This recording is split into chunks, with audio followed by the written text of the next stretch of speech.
Greetings, everybody. I'm Dr. Vikas Chopra. I'm the head of the Department of Cardiology at Primus Hospital. तो आज मैं basically बात कर रहा हूँ जो यंग पीपल हैं उनमें increasing incidence of heart disease. तो ये एक बहुत ही एक इम्पॉर्टेंट और करंट टॉपिक है जो कि आप सोशल मीडिया में और वेरियस अदर चैनल्स के थ्रू आपको मालूम होता है कि increasing number of young people जो है उनको हार्ट का प्रॉब्लम दिखता है। तो इसके बहुत सारे कारण हैं।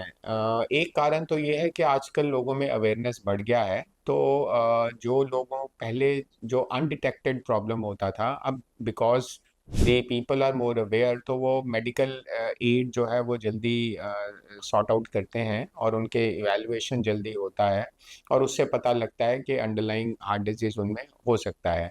तो उससे जो नंबर है, absolute number of heart disease patients, वो इंक्रीज होता है बिकॉज हम ज़्यादा पेशेंट्स को स्क्रीन करते हैं। दूसरा इशू ये है कि वाकई में जो आज का आधुनिक लाइफस्टाइल है उसमें जो पेशेंट की लाइफस्टाइल रिलेटेड इश्यूज हैं, जैसे कि स्मोकिंग है, अल्कोहल है, increasing prevalence of high blood pressure है, इंक्रीजिंग प्रेवलेंस ऑफ डायबिटीज़ है और स्ट्रॉन्ग फैमिली हिस्ट्री है और डिसलिपिडीमिया जिसको कि हाई कोलेस्ट्रॉल बोलते हैं, इन सारे रिस्क फैक्टर्स का जो प्रेवलेंस है वो काफ़ी ज़्यादा हाई है। इसके अलावा स्ट्रेस रिलेटेड चीज़ें और lack of exercise, bad food habits, bad dietary habits, ये सारी चीज़ें कंट्रीब्यूट करती हैं। तो जब ये जो हार्ट का डिजीज़ होता है ये मल्टीफैक्टोरियल होता है, आमतौर पे एक कारण नहीं होता है, मल्टीपल कारण होते हैं। फॉर एग्जांपल बहुत यंग पेशेंट्स में इन 20s एंड 30s जब वो आते हैं हार्ट डिजीज़ के साथ या हार्ट अटैक के साथ, तो हमें इवैल्यूएशन में पता लगता है कि शायद उनमें हिस्ट्री ऑफ स्मोकिंग है, हिस्ट्री ऑफ अल्कोहल कंजम्पशन है,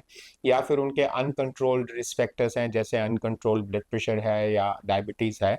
तो ये सारे फैक्टर्स जो हैं वो यंग एज में increasing incidence of heart disease को प्रेसिपिटेट करते हैं। इसके अलावा हमने देखा है कि साउथ एशियन जो पॉपुलेशन है वो ज़्यादा ससेप्टेबल है हार्ट डिजीज़ के लिए because of genetic factors. So genetically we are more predisposed. So अगर इस सारी सिचुएशन में, सिनारियो में, जो पेशेंट का लाइफस्टाइल है वो ठीक नहीं है, हेल्दी लाइफस्टाइल नहीं है, लैक ऑफ एक्सरसाइज है, लैक ऑफ फैट है जिसमें कि fruits, vegetables, whole grains, less of oil, वो सब चीज़ें हैं, और स्ट्रेस है और रिस्क फैक्टर्स हैं जैसे स्मोकिंग है, तो ये जो है उसमें उसका प्रेवलेंस हार्ट डिजीज़ का वो ऑब्वियस है कि वो ज़्यादा होगा। सो इसमें हमारी जो एडवाइस है लोगों को वो यही है कि आप अवेयर रहिए। सबसे पहले education is very very important. So आपको मालूम होना चाहिए कि हेल्दी लाइफस्टाइल क्या है। और जो एक beyond a certain age, in fact after 30 हम रिकमेंड करते हैं कि हर पर्सन को अपने जो मार्कर्स हैं जैसे ब्लड प्रेशर कितना है, उनका ब्लड शुगर कितना है, कोलेस्ट्रॉल का वैल्यू क्या है, ये सारी बेसिक टेस्ट जो हैं उनको करवाने चाहिए ताकि बेसलाइन जो उनका मार्कर है वो इस्टेब्लिश हो जाए। उसके अलावा अगर हमें कुछ रेड फ्लैग्स मिलते हैं कि जैसे पेशेंट स्मोकर है या फिर उसका कोलेस्ट्रॉल ज़्यादा है या ब्लड प्रेशर ज़्यादा है, तो फिर हम फर्दर इवैल्यूएट करते हैं जैसे ईसीजी, एकोकार्डियोग्राफी या फिर ट्रेडमिल टेस्ट। तो ये सारे जो टेस्ट होते हैं ये प्रिवेंटिव कार्डियक केयर का पार्ट होता है। तो ये सब टेस्ट जो हैं अगर आपको फिजिशियन डॉक्टर एडवाइस करते हैं तो ये टेस्ट ज़रूर करवाने चाहिए, इनको निगलेक्ट नहीं करना चाहिए। और अगर इन टेस्ट में कुछ प्रॉब्लम आता है तो उसका प्रॉपर ट्रीटमेंट करना चाहिए। जैसे मैंने बताया आपको कि सबसे इम्पोर्टेंट एजुकेशन है, और एजुकेशन में आपको ये अवेयरनेस होना चाहिए कि जैसे पेशेंट को कोई अनयूजुअल सिम्टम्स हैं, पेशेंट को चेस्ट पेन है या अनड्यू ब्रेथलेसनेस है या सडन ऑनसेट वीकनेस है, स्वेटिंग है, वॉमिटिंग है, तो ये सारे सिम्टम जो है ये हार्ट डिजीज़ के हो सकते हैं।